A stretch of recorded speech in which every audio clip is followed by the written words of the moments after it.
Update harga emas hari ini, tanggal 9 Maret 2026. Harga emas hari ini turun kembali di 60.000 per gramnya nih. Karat 24 sekarang di 2.470.000.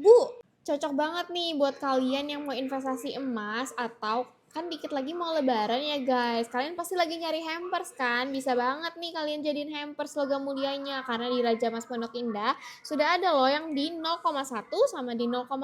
Cocok banget kan buat dijadiin hadiah hampers. Jadi bukan sekedar keuntungan untuk di kalian aja tapi juga bisa dijadiin untuk investasi.